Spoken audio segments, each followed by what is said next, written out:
Donc, tu m'as dit, Étienne, que tes élèves avaient regardé les vidéos, voilà, la plupart des vidéos de Bill Viola. Donc, ça va nous aider parce qu'en fait, on va pas perdre du temps à regarder les vidéos. Donc, l'idée, c'était Oui, vraiment en amont de pouvoir les regarder pour pouvoir tenter de les décrypter, de faire des liens avec des références en histoire des arts. Donc, hop, donc Bill Viola, voilà, ça va être vraiment le sujet du jour. Le magicien du réel, vous avez bien mon visuel sous les yeux. on a Donc, l'idée, hein, en lien toujours avec, avec l'option art plastique et notamment le bac art plastique, c'est de lier Bill Viola avec une entrée du programme qui serait le statut de l'œuvre et la présentation. Bill Viola, comme vous le savez, il est mondialement reconnu. Alors, il est décédé hein, il y a peu de temps. Et ça a été l'un des artistes majeurs de l'image électronique. Il est né en 1951, donc au milieu du XXe siècle, et il a grandi à l'ère des premiers développements de l'art vidéo.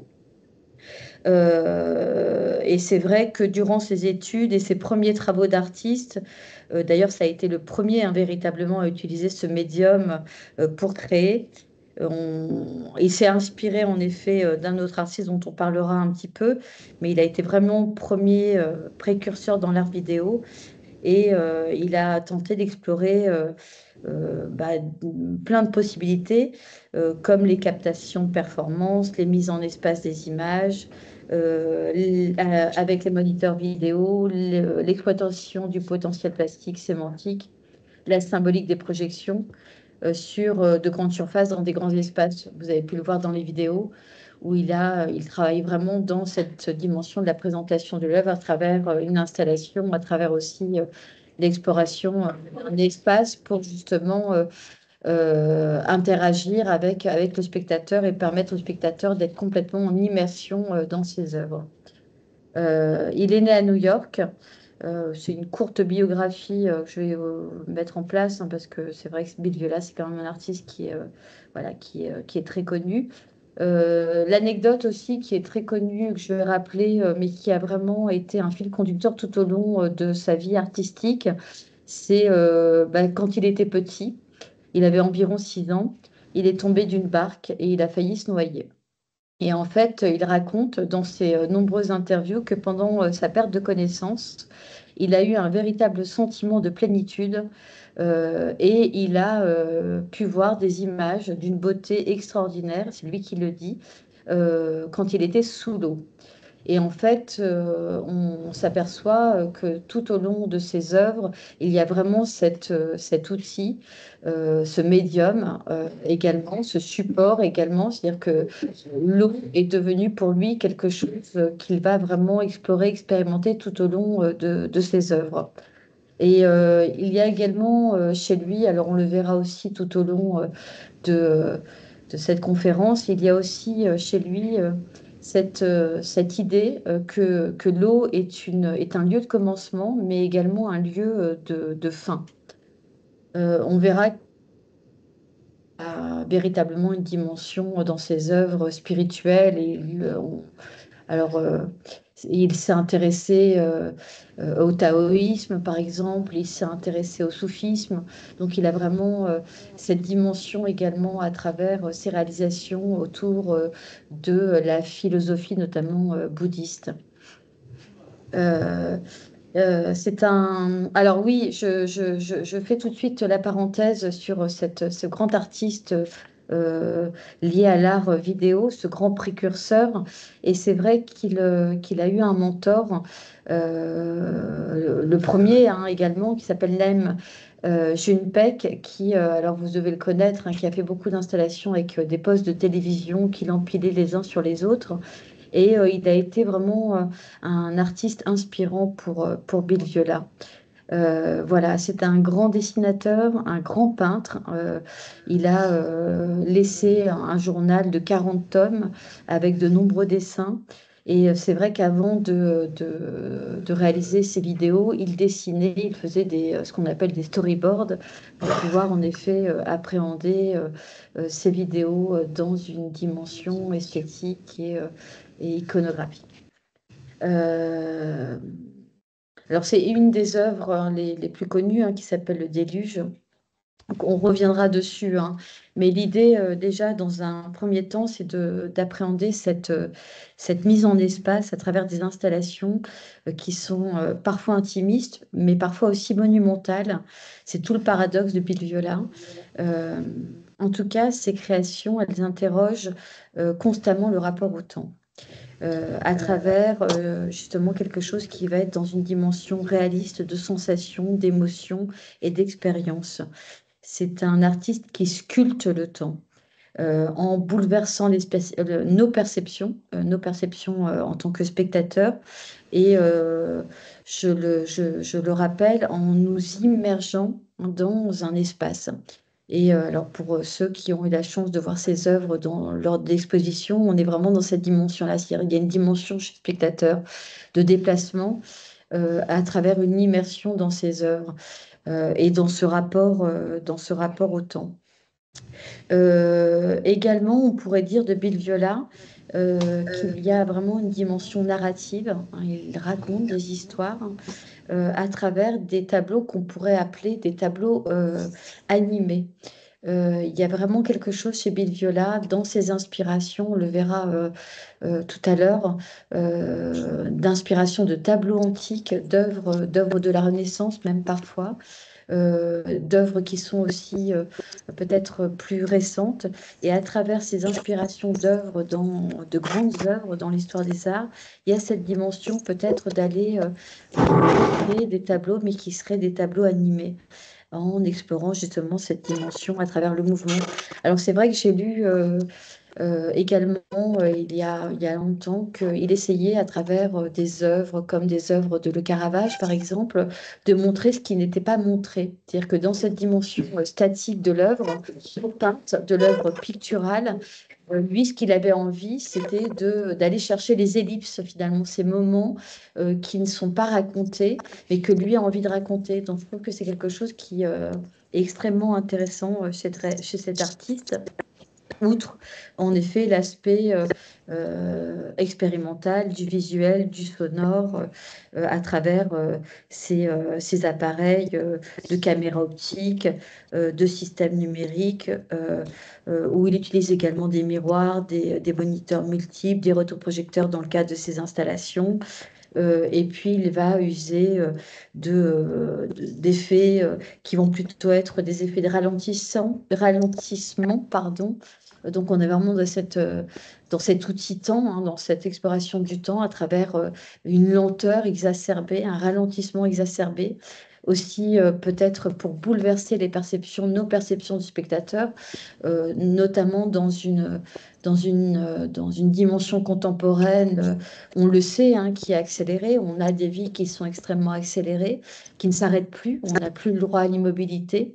Donc, c'est quelque chose aussi qui me semble intéressant dans cette dimension-là, à questionner nous en tant que plasticiens, que plasticiennes, quel rapport on a avec ce temps qu'on nous impose et dans lequel on n'a même plus le pouvoir d'imaginer. On est constamment sollicité, on nous demande constamment de faire des choses. Donc c'est quelque chose qui peut être intéressant dans le cadre d'une pratique artistique. Et puis, je le répète, nombre de ces créations, en effet, ouvrent des dialogues entre la modernité, donc notre modernité, avec ce médium numérique, digital, et un univers d'images, on le verra tout à l'heure, qui s'inscrivent dans l'histoire, dans la grande histoire des arts. Donc, voilà, le déluge, également cette œuvre sur laquelle on reviendra, mais qui peut être intéressant déjà, commencer à s'immerger dans cette dimension émotionnelle qu'explorait vraiment dans toutes ses vidéos Bill Viola, à travers des émotions qui sont dans une temporalité extrêmement ralentie, qui vont vraiment et dans la gestuelle, et dans le visage, dans le portrait, hein, le portrait, grand genre de l'histoire des arts, nous capter notre attention à travers justement ce moi extérieur et peut-être ce moi qui est intériorisé. Bill Viola, ce sont des bandes vidéo avec des écrans plasma. Alors, vous avez certainement vu Sweet Light, qui est voilà, une œuvre vidéo qui va justement euh, alors, il y a cette dimension aussi de peut-être de chansons chargées de symboles, mais aussi de poèmes à travers son œuvre vidéo. En tout cas, Sweet Light, comme son nom l'indique, est une œuvre qui est composée de scénarios diverses, mais qui sont éclairés de façon différente. Dans un premier temps, avec une lumière naturelle et une lampe artificielle. Et puis ensuite, au fur et à mesure de la vidéo, on va avoir un éclairage qui va être un éclairage à la bougie. Et puis ensuite, à la lumière du feu. Vous l'avez vu hein, dans ces nombreuses vidéos, il y a vraiment cette dimension du feu qui apparaît aussi également de nombreuses fois, avec ce contraste, cette mise en tension avec l'eau. On le verra aussi tout à l'heure.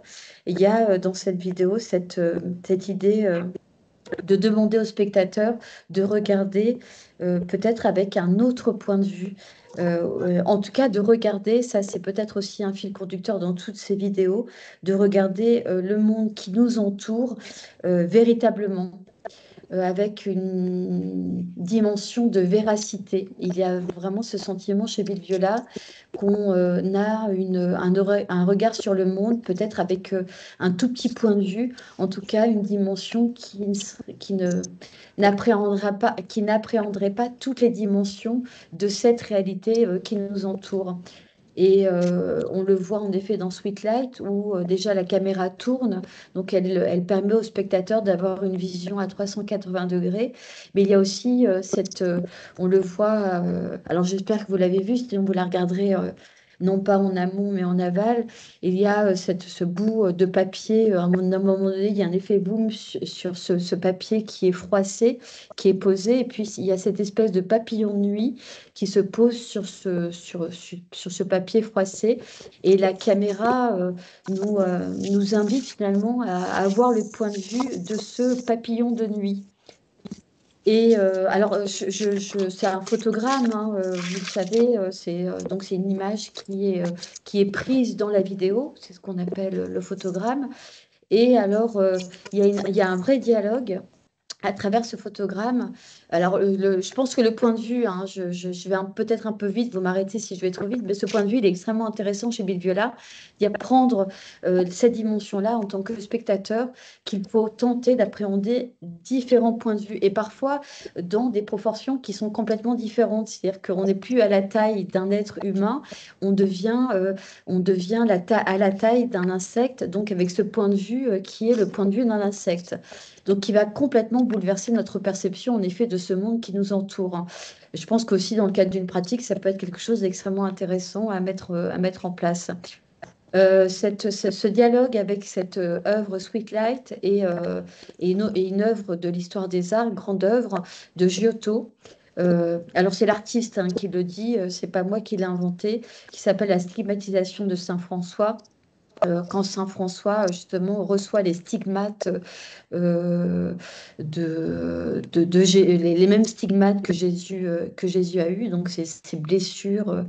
Donc on voit ce tableau avec cet ange qui lui, qui lui, qui lui donne ses stigmates. Et en fait, le rocher qui est derrière Saint François a fait écho pour Bill Viola à ce papier froissé sur le sol. Donc vous voyez, alors dans une dimension graphique, on peut en effet appréhender la forme de ce papier, peut-être éventuellement les couleurs, mais on peut tout de suite déjà, en tout début d'exploration de ces œuvres, appréhender cette dimension chez Bill Viola assumer, hein, parce qu'il le dit assez clairement, cette dimension spirituelle. Alors le dialogue, il est intéressant parce que c'est vrai qu'il faut vraiment lire et appréhender ces interviews pour pouvoir faire ce dialogue avec Giotto. Mais en tout cas, il y a dans cette dimension, à travers ce dialogue, cette dimension que le point de vue qu'on opère dans le monde qui nous entoure est peut-être atrophié et que peut-être il faut agrandir notre vision. Ça rappelle aussi Alberti et cette fenêtre ouverte, en effet, à travers justement la maîtrise de la perspective conique, notamment au début de la Renaissance. Il y a cette dimension, en effet, que le point de vue qu'on a, nous, vis-à-vis du monde qui nous entoure, est certainement un tout petit point de vue par rapport à une réalité totale qui nous entoure et dans lequel on n'a pas on a- on- on n'appréhende pas la totalité. Euh, alors, je vais continuer sur. Alors, voilà. The Reflecting Pool, c'est une œuvre extrêmement connue que vous avez vue, j'en suis sûre. Donc, sur l'apparition, la disparition du reflet d'un corps sur l'eau. C'est aussi quelque chose qui est extrêmement visible dans tout le travail de Bill Viola. C'est-à-dire, alors là, peut-être que vous le voyez hein, dans ce photogramme-là, on a bien alors déjà ce genre hein, cher à l'histoire des arts du paysage. Donc là, c'est quelque chose qu'on arrive à appréhender vraiment dans cette œuvre-là, mais aussi cette idée que l'eau, toujours, hein, l'eau qui est là, cette piscine naturelle qui est dans un environnement également naturel. Et cette image arrêtée, je la trouve intéressante parce que quand on connaît la vidéo, on voit bien qu'il y a un personnage qui arrive des bois, qui est un petit peu flou, qui est pas tout à fait précis et qui se positionne devant sur le muret de cette piscine. Et puis ensuite, dans un mouvement extrêmement lent, cher à Bill Viola. Puis ensuite, après un temps très très long, il va effectuer un saut et puis il va être dans une position statique et puis ça va durer aussi très longtemps et puis il va finir par disparaître. Et ben, je trouve que dans ce photogramme-là, c'est assez explicite puisqu'on voit, on voit et on ne voit pas ce corps, hein. Vous voyez, on voit cette espèce de tache blanche hein, qui est complètement, qui est devenue finalement un morceau, un fragment du paysage, on pourrait dire. On ne voit même plus cette tache blanche se refléter dans l'eau, c'est-à-dire qu'il a déjà disparu dans l'eau. Il y a une dimension aussi de mise en abîme. Et puis, il y a ce phénomène que cet être fantomatique dans cette image est complètement intégré à ce paysage, enfin, ou c'est complètement désintégré, on pourrait dire, hein. Il y a vraiment apparition, disparition et intégration, désintégration à ce paysage. Alors, vous voyez qu'on est à nouveau aussi dans une tension entre la forme et l'informe chez Biviola, dans une dimension graphique, dans une dimension esthétique. Il y a cette mise en abîme entre ce paysage en arrière-plan et ce paysage qui se reflète dans l'eau. Ça rappelle aussi Narcisse, un grand tableau de Le Caravage. Alors, il a été repris de nombreuses fois, ce Narcisse, dans la mythologie, mais Le Caravage en a fait un tableau extrêmement intéressant. Donc, avec cet être, cette nature humaine qui se regarde et qui s'admire dans l'eau, dans une dimension égocentrée. Donc, c'est quelque chose aussi qui peut être une piste intéressante dans les analyses de Bit Viola. Et puis, en effet, ce phénomène d'immersion complètement dans le paysage où l'être humain va complètement disparaître dans ce paysage et finalement cette matière humaine, je pourrais dire, s'intègre complètement à une matière qui serait une matière plus minérale. Et vous voyez, on a à nouveau une clé comme ça chez Billy Viola qui serait une clé dans une dimension de quête justement de questionnement qui serait sur un questionnement de notre nature humaine, de notre nature humaine pérenne, non pérenne d'ailleurs pour le coup, donc de cette dimension qui nous approche en effet de questionnements qui seraient des questionnements chez Biviola dans une dimension philosophique, mais aussi bouddhiste, mais aussi plus largement de vérité, de réalité, quelle place on a nous dans cette réalité-là. Euh, pour l'artiste, pour Bill Viola, les signaux électriques, pour en revenir à ce médium, hein, qui est intéressant, ce médium numérique, constitue également une matière à part entière, hein. Vous le savez, en art plastique, on parle beaucoup de matière, de matérialité, donc de matériaux également, hein. On différencie la matière du matériau, de la matérialité. Et c'est quelque chose qui est prégnant en art plastique et c'est quelque chose qui est prégnant aussi dans l'art numérique, contrairement à ce qu'on pourrait penser. Et c'est aussi quelque chose, bah, du coup, qui est extrêmement intéressant. Et dans cette matière à part entière, il y a cette dimension du parasite qu'on pourrait aussi relier au virus, hein. Vous savez, quand on fait des œuvres et qu'on, aléatoirement ou non, on fait intervenir un virus qui va manger notre œuvre, manger notre dessin, peut-être le déchirer, le lacérer et aller dans des dimensions comme ça qui sont extrêmement graphiques et qui vont finir par faire complètement disparaître notre dessin de base pour faire apparaître autre chose. Et lui, il fait ça avec une saturation, avec des impulsions électriques sur des bandes analogiques. Et c'est vraiment son répertoire graphique, c'est vraiment son vocabulaire graphique à travers ses premières œuvres. Et d'ailleurs, il disait que, alors je ne le cite pas parce que, mais voilà, comme ça, il disait que ce que l'œil voit ne doit pas être pris pour une chose réelle, voilà, à peu près. Donc, on est aussi dans ce que je disais tout à l'heure, dans cette dimension du point de vue et de faire attention, enfin de faire attention, pas de faire attention, mais d'être attentif finalement à ce qu'on regarde, à ce qu'on voit. Ça rappelle en effet tout un tas de philosophes qui en effet nous alertent sur peut-être le fait que seul l'œil n'est pas le seul à regarder, hein. C'est-à-dire qu'il faut peut-être appréhender le regard par d'autres perceptions que la vue, qui serait en effet regarder avec les oreilles, regarder avec le toucher, regarder avec d'autres sens qui ne seraient pas seulement la vue.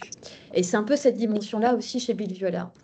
Euh, vous avez vu certainement cette autre vidéo qui s'appelle Shot El Djerid, alors qui est aussi un thème vraiment très intéressant chez Bill Viola sur le mirage.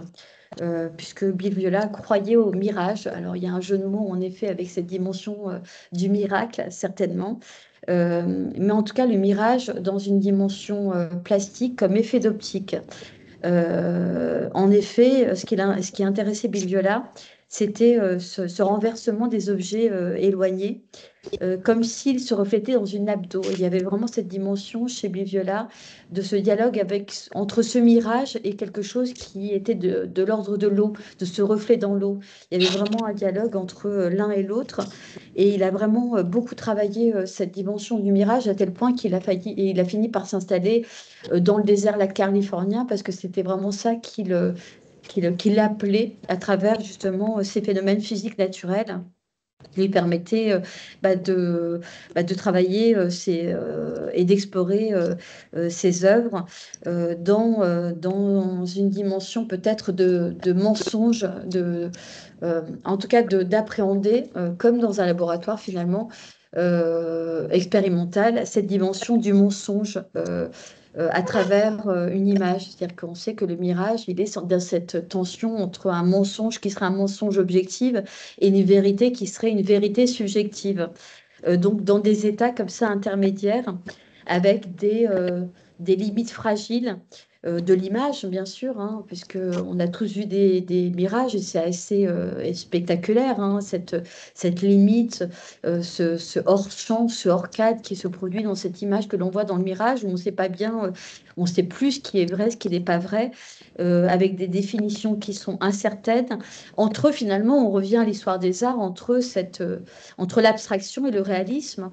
Hein, on a vraiment cette, cette limite qu'on a pu explorer fin 19e siècle entre les impressionnistes et ce début de l'abstraction, hein, où les impressionnistes commençaient à appréhender leurs œuvres picturales à travers des émotions, à travers des impressions, et puis pour finalement ne s'intéresser plus qu'à un travail qui était lié à la couleur, qui était lié à l'émotion, pour complètement s'écarter du sujet et même finir par l'oublier pour arriver début du XXe à une représentation qui n'était plus que abstraite.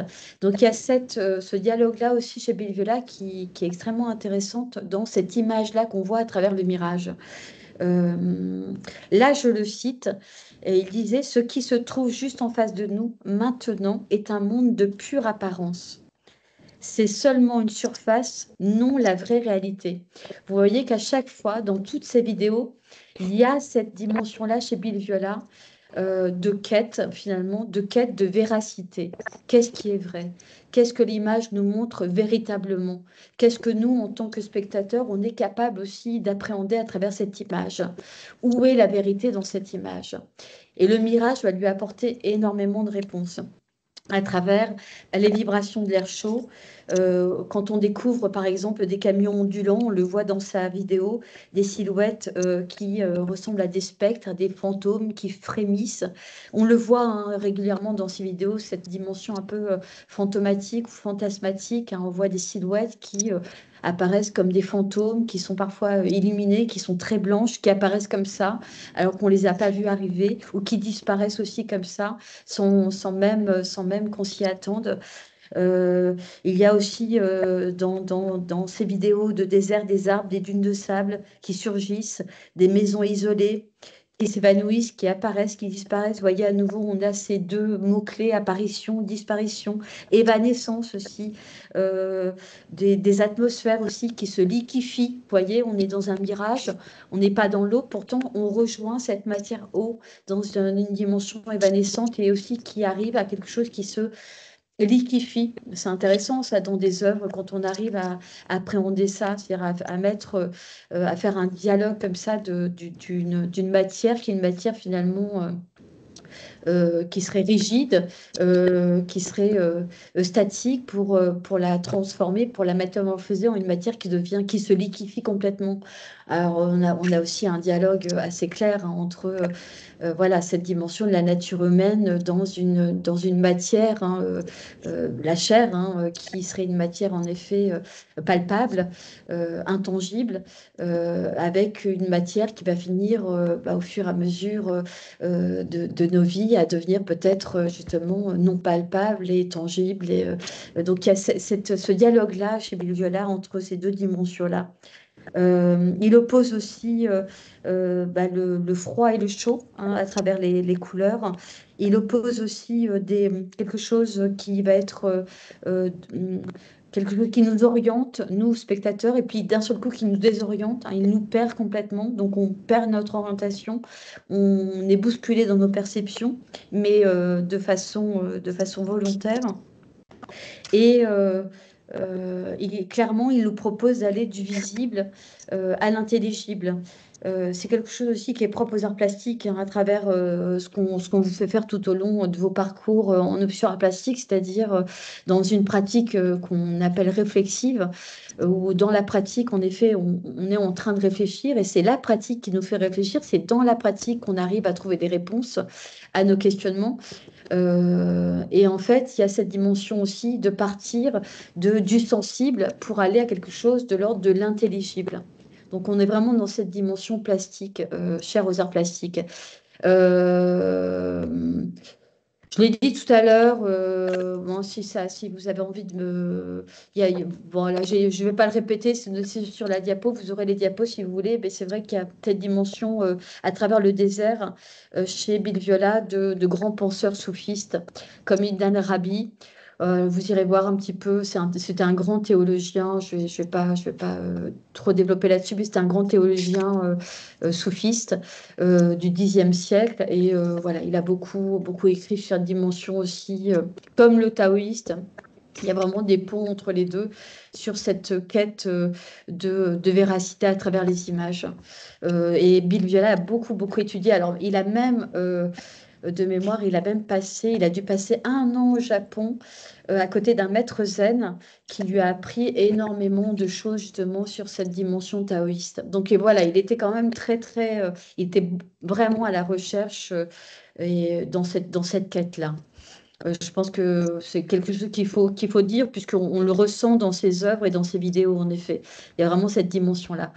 Rivers, qui est une œuvre un petit peu différente, mais qui fait appel aussi toujours encore à la place du spectateur, hein, clairement.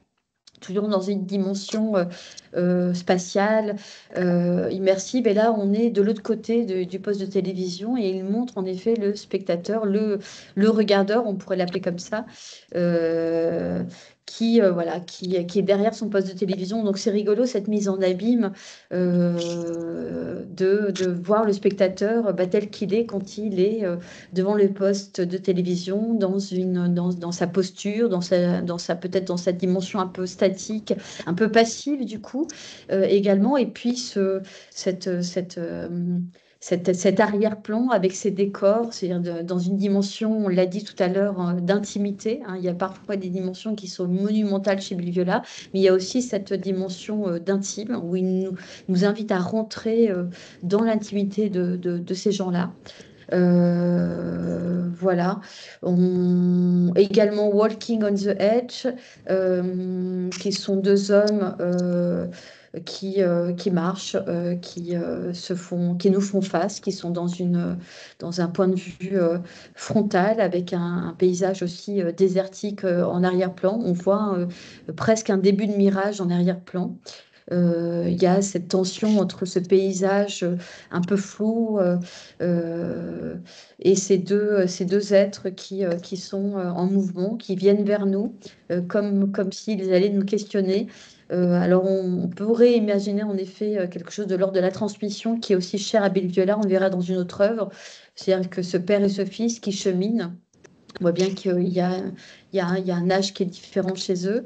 Les postures aussi sont différentes, hein. Peut-être que l'homme à gauche est déjà peut-être un peu plus cassé, on pourrait dire, et puis le jeune homme un peu plus le torse bombé. Euh, et puis il y a là, je les mets en lien, ces trois-là, et la rencontre à nouveau, vous voyez, dans le désert, à nouveau, on voit ce mirage. Il y a quelque chose d'à la fois réel et d'à la fois irréel. Il y a quelque chose aussi d'apparition, de disparition. Encore ces mots-clés chers à Bill Viola. D'évanescence aussi, hein, on l'a dit tout à l'heure et on le répète. Et puis, on a en effet une femme qui semblerait transmettre un secret à une plus jeune. Hein, on est dans cette dimension-là aussi de filiation, de transmission qu'on va retrouver aussi dans d'autres œuvres. Voilà, ce dialogue entre l'arrière-plan et ces êtres qui sont des êtres animés, mais qui vont devenir peut-être des êtres à un moment donné inanimés. Vous voyez, il y a toujours ce dialogue entre le froid et le chaud, entre voilà, une dimension qui serait une dimension réelle, qui amène une dimension irréelle. Et on navigue chez Bliola entre les deux, on ne sait pas bien où on est. Mais en tout cas, ce qui est intéressant, c'est que ça nous questionne. C'est tout le propos. Les rêveurs, œuvre également extrêmement célèbre. Donc, ils sont dans ce médium cher à Bill Viola, dans l'eau. C'est très étrange, très perturbant, puisque, outre le fait qu'il y a qu'ils ont des vêtements très, très colorés, on voit les bulles, leur visage semble serein, mais on ne sait pas bien s'ils sont morts, s'ils sont vivants. Il y a cette dimension de sommeil, de solitude. Euh, et c'est vrai que on a du mal. Alors, vous voyez, on est dans un espace qui a été travaillé, hein, qui est sur un fond noir. Donc, il y a cette dimension aussi presque à travers ces rectangles, peut-être de cercueil, en tout cas de boîte dans lequel on a mis ces gens qui sont endormis peut-être, on ne sait pas bien, mais qui sont quand même très colorés à la fois. Donc, vous voyez, on est toujours dans cette tension entre la vie et la mort, entre ce sommeil et quelque chose qui serait de l'ordre de la vie. Euh, et puis entouré par l'eau. Je l'ai dit tout à l'heure, hein, pour Bivua, l'eau, ça symbolise et le début et la fin, hein. Donc, il y a aussi à chaque fois cette tension chez Bill Viola de, de nous mettre dans ce questionnement. On ne sait pas bien si c'est un début, si c'est une fin, on ne sait pas bien ce qu'ils font là. En tout cas, d'un point de vue esthétique, c'est extrêmement beau.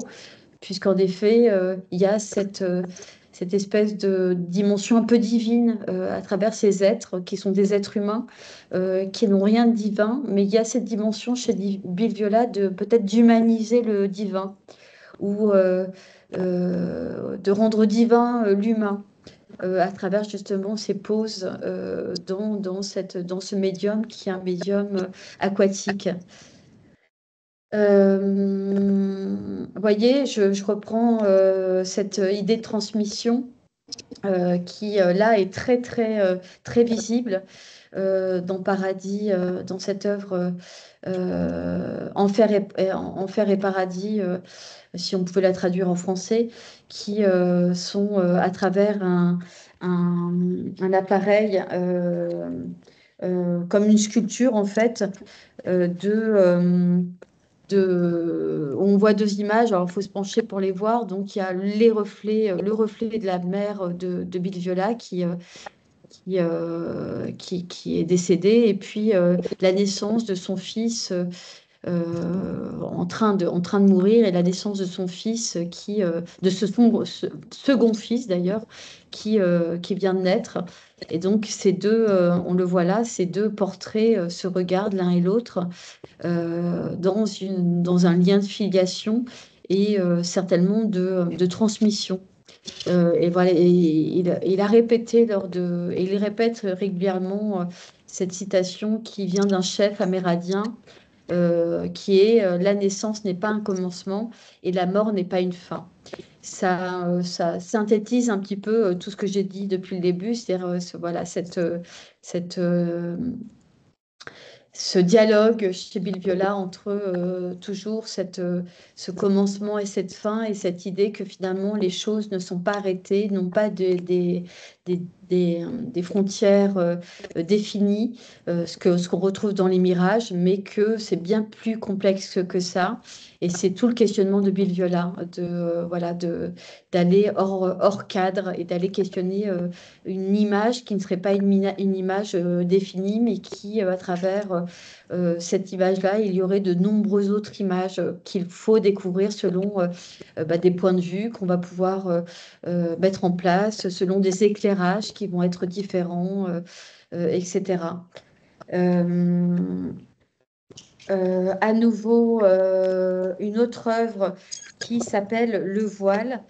Euh, le voile, c'est aussi un, un accessoire qui est emblématique hein, depuis on pourrait dire l'Antiquité, à travers notamment les drapés. Et il y a cette appréhension du voile dans l'idée justement de dévoiler, peut-être pour désigner euh, peut-être aussi de l'expression du dessous, hein, d'un manifeste du dessous, c'est-à-dire aller voir ce qui se passe derrière le voile. Alors, outre la dimension esthétique de cette transparence, en effet, toujours aller au travers de l'image, il y a une œuvre hein, de Bill Walla, d'ailleurs, qui s'appelle La Traversée, qu'on verra après, mais cette idée de traverser l'image et d'aller peut-être rencontrer l'image au-delà de sa surface, au-delà de son support, mais de tenter justement d'aller dans sa matière, dans sa matérialité, dans sa matière pour appréhender sa vérité. Il y a peut-être aussi cette dimension qui reprend finalement toutes les vidéos, toutes les œuvres de Bill Walla, de cacher le corps pour accéder à quelque chose qui pourrait s'appeler, j'ai pas encore dit le mot, mais je vais le dire maintenant, l'essence, hein, qu'on peut retrouver dans toutes les œuvres de Bill Viola, aller à la quête de cette essence à travers justement cette traversée dans l'image, euh, dans ce cheminement expérimental de Bill Viola. Et puis, peut-être voiler pour ne pas représenter serait quelque chose qui serait d'ailleurs un questionnement intéressant, une problématique intéressante à travers les œuvres de Bill Viola. Ah bah voilà, vous voyez la, la, la traversée, que vous avez certainement vu également, où ça synthétise également tout ce que je viens de dire, hein. C'est-à-dire qu'à travers ces deux images-là, on a bien cette tension entre le feu et l'eau, entre le chaud et le froid, entre cette matière qui est une matière qui serait évanescente, et puis cette matière qui est une matière liquide, entre cette apparition et cette disparition, entre cette image qui va se désintégrer, cette image qui s'intègre, cet être qui s'intègre, s'immerge complètement dans l'eau. Euh, Peut-être cette dimension aussi de création et de destruction qu'on retrouve dans la philosophie indienne. Euh, voilà, donc ce photogramme à nouveau est extrêmement intéressant pour appréhender la vision euh, de l'artiste Bill Viola. Et à travers justement la matérialité, à travers cette tension entre à chaque fois deux concepts qui s'opposent. Euh, alors à nouveau, cette même vidéo, hein, vous l'avez, elle est assez célèbre. Donc sur deux écrans, mise à dos, qui représente un personnage qui est Phil Esposito. L'idée, c'est que donc ce personnage vient à la rencontre du spectateur en marchant. Il y a cette dimension aussi chez Bilbia de déambulation, hein, de mouvement, souvent chez le spectateur, ou mouvement par le corps, ou mouvement par les émotions. On le verra un peu plus précisément tout à l'heure. Donc, par l'émotion sur le visage, par les mimiques qu'on peut faire tout un chacun sur notre visage quand on est en colère, quand on a peur, quand on est heureux, quand on est amoureux, etc. Et puis, il y a en effet ces gouttes qui vont progressivement tomber sur ce personnage pour finir par l'embraser totalement et le faire disparaître totalement. Euh, voilà pour cette œuvre-là. Alors, l'idée, c'était de vous montrer pas mal d'œuvres parce que vous voyez que le lien, on le fait assez naturellement, puisqu'il y a un véritable fil conducteur que j'ai annoncé en début de conférence. Celle-ci, Going Forth by Day, c'est une œuvre, une installation qui est en 5 parties d'images numériques. Et voilà, elle résume aussi les thèmes chers à Bill Viola de l'existence humaine, c'est-à-dire l'individualité. Ça nous parle hein, aujourd'hui, évidemment, ça nous parle clairement dans ce contexte où en effet, nous, en tant que plasticiens, en tant que, que théoriciens aussi, hein, dans le cadre des arts plastiques, de l'option, mais aussi de notre dialogue à travers les arts et de notre passion à travers les arts. En effet, on est impacté hein, par cette dimension, par ce contexte sociétal, par ce contexte dans lequel on vit tous, hein, globalisé, et qui prône l'individualité, dans lequel souvent quand on est artiste, on s'oppose. Et c'est un outil qui est extrêmement puissant, l'art pour ça. Et avec Étienne, on en parle beaucoup, et moi je crois beaucoup beaucoup et de plus en plus en la création collective. Je pense que c'est un chemin qui est extrêmement intéressant et Bill Viola, c'est vrai qu'il travaillait beaucoup avec sa compagne, essentiellement avec sa compagne qui s'appelait Kira Perov, qui était collaboratrice, son épouse est collaboratrice et elle travaillait en étroite collaboration avec lui, mais outre sa compagne, il y avait toute une équipe qui travaillait avec lui. Parce qu'on imagine bien qu'en effet, que pour faire ces œuvres, ces vidéos, il fallait toute une équipe pour pouvoir appréhender, outre, en effet, alors on ne les appelle pas des acteurs, et enfin, il ne voulait pas qu'on les appelle des acteurs, mais il voulait qu'on les appelle des performeurs. Donc, il y avait vraiment une grande équipe qui travaillait autour de ces projets-là, et le résultat est là, en effet. Et je pense que c'est aussi, ça fait partie d'un cheminement chez Bill Viola qui est intéressant, c'est-à-dire d'aller justement travailler en équipe, de pouvoir aussi avoir la vision d'autres personnes, vision artistique, vision pourquoi pas philosophique à travers un dialogue, à travers un échange. Alors pour en revenir à cette œuvre, donc les thèmes qu'il a appréhendés dans cette œuvre, mais qu'il appréhende aussi dans toutes ses œuvres finalement, l'individualité, la société, la mort et la renaissance. Hein. Vous voyez, on y revient toujours. C'est assez cyclique chez Bill Viola. Alors, cette œuvre-là, elle prend vraiment une dimension architecturale parce qu'il y a cinq séquences qui sont projetées simultanément dans une même grande salle. Donc, ouais, on est complètement en immersion dans cette simultanéité d'images. Ça nous prend vraiment corporellement, charnellement, même on pourrait dire et intellectuellement ensuite. Mais c'est d'abord l'émotion pour ensuite tenter de l'appréhender intellectuellement. Et en fait, pour pénétrer dans l'espace, nous, en tant que spectateurs, on entre déjà, mais au sens propre, hein, dans la lumière de la première image. Donc il y a vraiment cette dimension-là où il nous invite complètement dans notre corps à entrer dans l'image. On en a parlé tout à l'heure, hein, de cette traversée qui est une traversée euh, de l'image, mais qui est une traversée, vous l'avez compris, hein, qui est aussi une traversée euh, spirituelle, on pourrait dire. Hein. On parle absolument pas de religion, hein, mais on parle vraiment de cette quête, en effet, de véracité. Et à l'intérieur, on se retrouve dans un centre, dans un univers sonore, puisqu'en effet, le son est prédominant. Hein. Il est parfois désagréable, en effet, mais c'est fait pour. Hein. Enfin, il nous prend, en tout cas, clairement, dans notre corps de spectateur. Et l'histoire est dans elle est dans un cycle narratif à travers des saisons. Euh, Évidemment, on est libre de se déplacer pour regarder un petit peu comme on en a envie.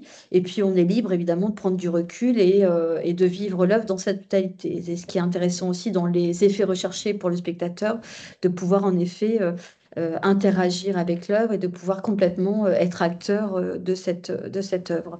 C'est long, hein, les 5 séquences visuelles durent plus de 30 minutes, donc c'est assez long. Elles sont projetées en boucle, mais de façon synchronisée.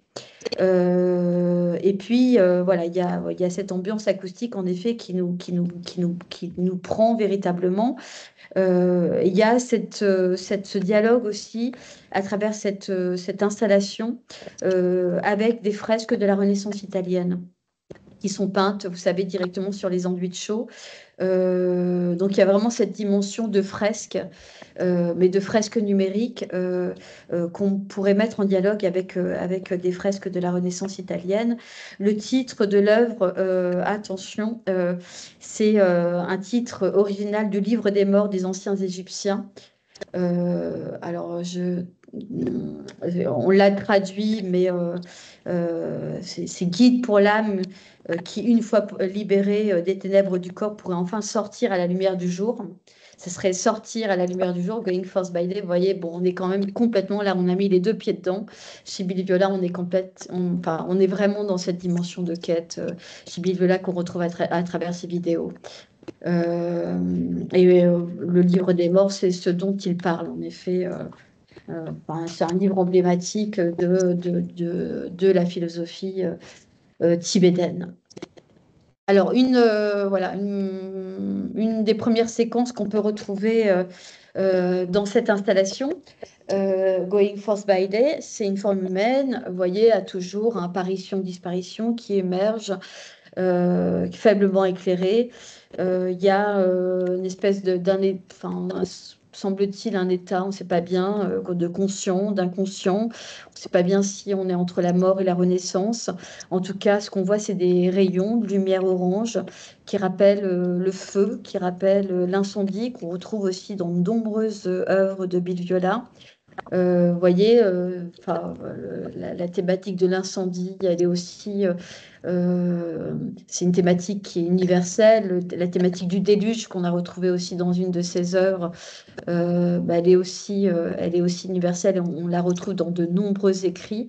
Euh, Il y a aussi cette dimension euh, de forme matérielle pour en revenir à une dimension plastique et peut-être aussi de l'ordre de la substance. En tout cas, on retrouve toujours cette forme de l'être qui serait un être humain, cette silhouette qui est noire, un peu comme un effet négatif et qui est complètement imprégnée, qui est complètement traversée par cet arrière-plan qui montre un arrière-plan avec des couleurs chaudes, très orangées, et qui rappellerait en effet quelque chose qui serait le feu. Euh,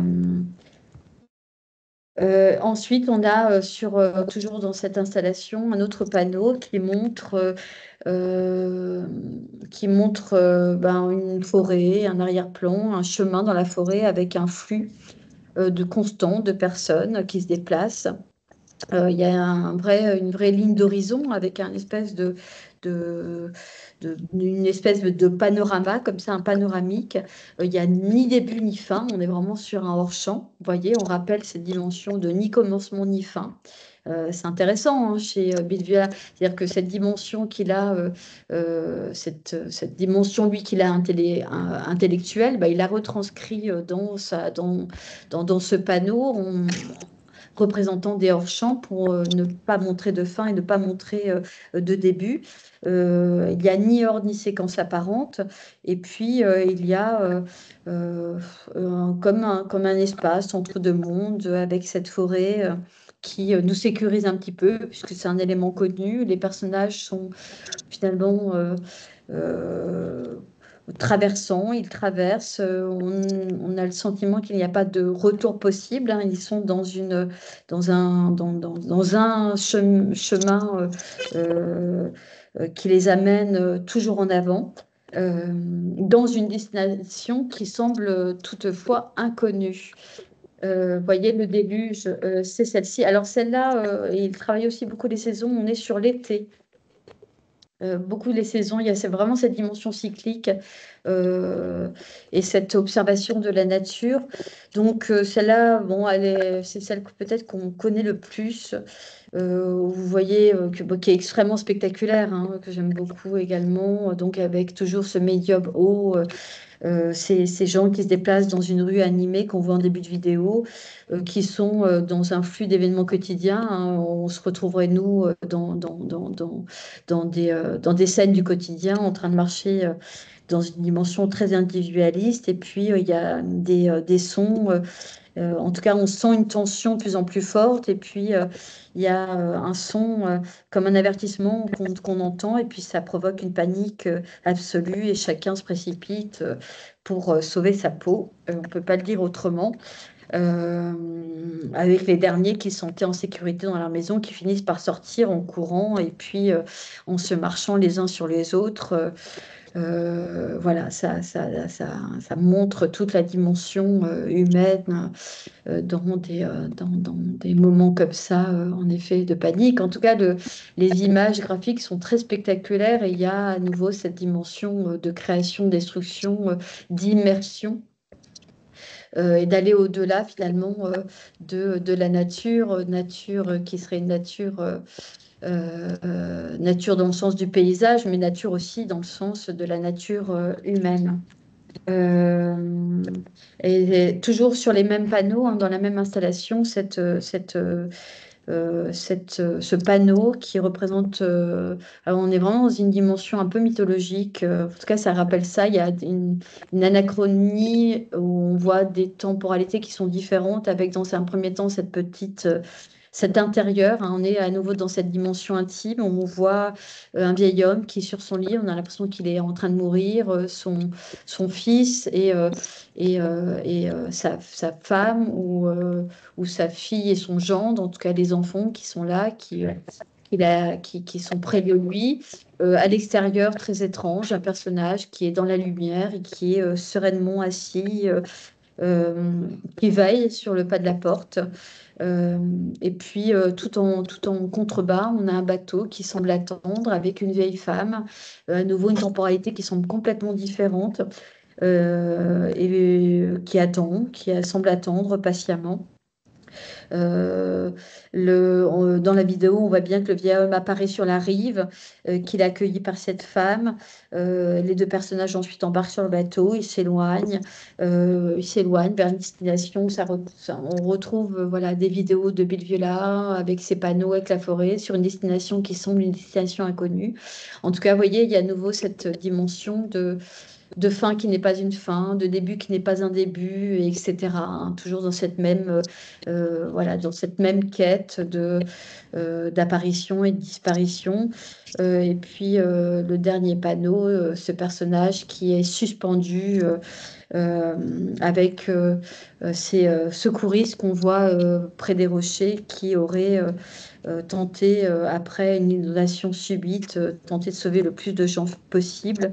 On voit sur la vidéo une femme, j'espère que vous l'avez vue aussi, sinon vous la regarderez, qui est debout sur la rive et qui regarde au loin la vallée inondée et surtout qui est extrêmement apeurée parce que elle voit que bah, son fils son- est emporté par son destin. Donc on voit à nouveau ce corps qui n'est plus véritablement un corps, hein, qui est suspendu. Vous voyez l'eau qui sort de ses pieds, qui est comme sortie de ses pieds avec ses vêtements qui sont extrêmement liquides. On a l'impression qu'il se liquifie à nouveau, en tout cas qu'il est matériellement, hein, vraiment en train de disparaître. Ce qu'on a déjà dit tout au long de cette conférence. Alors, je fais une parenthèse en effet sur ce que j'ai dit au début sur les références aux grands maîtres, hein, qui me semble extrêmement intéressante et dont Bill Villa a beaucoup parlé, hein, de ce dialogue avec justement des grandes œuvres de l'histoire des arts à travers les formats, les sujets, mais également les compositions, la gestuelle. On l'a vu, hein, le geste est extrêmement important chez Bill Viola, les mouvements. Les artifices expressifs, notamment dans les émotions, à travers les portraits. Et on va le voir notamment dans cette vidéo. The Sleep of Reason, qui est intéressante dans à nouveau cette dimension perceptive où on est dans une chambre qui semble être une chambre tout à fait anecdotique. Le spectateur est vraiment posé dans cette chambre. Et puis, c'est aussi une installation. On est dans cette pièce, puis d'un seul coup, on a des images. Alors, les lumières s'éteignent. La salle est complètement plongée dans l'obscurité. Nous, en tant que spectateurs, on est souvent assis par terre. Et puis là, il y a des images en mouvement qui couvrent tous les murs, qui nous effraient parfois un peu. Et puis, il y a des bruits forts, des gémissements, des hurlements aussi. Et on ne comprend pas ce qui s'est passé. Et à nouveau, les lumières s'allument et on se retrouve à nouveau dans une chambre tout à fait basique. Et donc, il y a cette tension entre les deux qui est très troublante et qui est schizophrénique, hein, quasiment. Ça dure que quelques secondes, mais la, la beauté de cette œuvre, c'est qu'on ne sait pas quand, nous, spectateurs, on ne sait pas quand les lumières vont à nouveau s'éteindre pour faire apparaître des images très étranges, comme cette chouette, hein, qui nous tombe dessus. Et c'est toute la beauté de cette image et le questionnement aussi, à travers un questionnement aussi philosophique, c'est-à-dire de ces moments qui arrivent et qu'on ne maîtrise pas, de ces moments d'incertitude et qu'il faut peut-être appréhender en amont et qui vont complètement bouleverser nos perceptions et notre façon finalement d'appréhender nos vies. Il y a aussi dans ces images, alors là on voit une chouette, mais il y a aussi des choses beaucoup plus, il y a des chiens féroces, il y a des mouvements incontrôlés dans la forêt, il y a des radiographies d'hommes et d'animaux. Enfin vraiment, il y a des choses qui nous prennent et comme elles sont sur tout l'espace de la pièce, à travers un quotidien qui est complètement bousculé, eh ben, en effet, ça nous perturbe. Alors le dialogue avec une œuvre d'histoire d'art, ce serait celle-là. Pour Billy Viola, c'est une œuvre de Goya. Le sommeil de la raison qui engendre des monstres. C'est une aquatinte, hein, c'est une gravure qui est exposée au Musée des Beaux-Arts du Canada. Et vous voyez, on a ce dormeur et puis on a ces espèces de chouettes qui sont derrière. On a même aussi un chien là, qui a l'air un chien un peu lynx qui est derrière.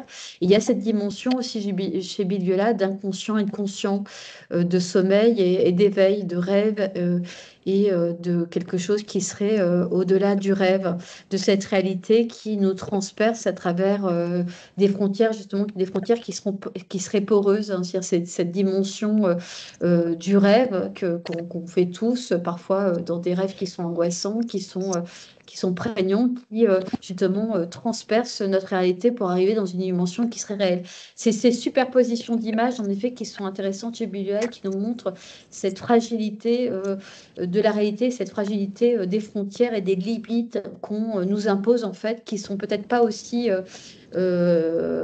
précises que ça, pas aussi rigides que ça. Peut-être qu'elles sont, en tout cas, c'est ce que Bill Viola nous montre, peut-être qu'elles sont beaucoup plus floues que ça.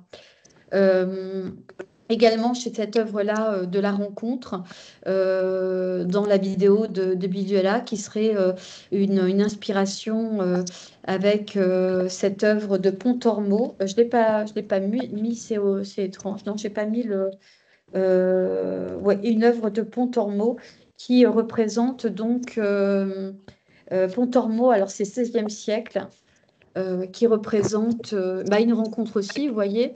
Alors c'est la rencontre entre Marie, mère de Jésus, vous voyez qu'elle est quand même très inspirée, Bill Viola, et Élisabeth, donc qui était, alors bon, je ne dirais pas, c'est Élisabeth, c'est une cousine de Marie. En tout cas, les deux sont enceintes.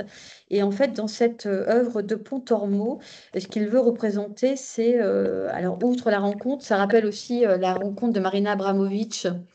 Ça pourrait être des liens intéressants hein, qu'on pourrait faire sur des sujets.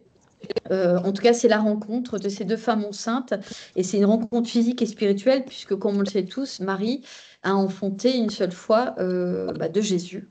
Ce qui est intéressant d'un point de vue plastique, et vous le voyez, hein, le dialogue, il est vraiment intéressant plastiquement, c'est la lumière des corps, il y a vraiment une lumière qui est très intéressante, ce sont les couleurs acidulées, les corps en équilibre qui sont même instables, la transparence des visages, les draperies, vous voyez, ça rappelle aussi le voile dans une autre vidéo, ces draperies qui sont extrêmement gonflées, on le voit bien aussi dans les vidéos de, de Bill Viola.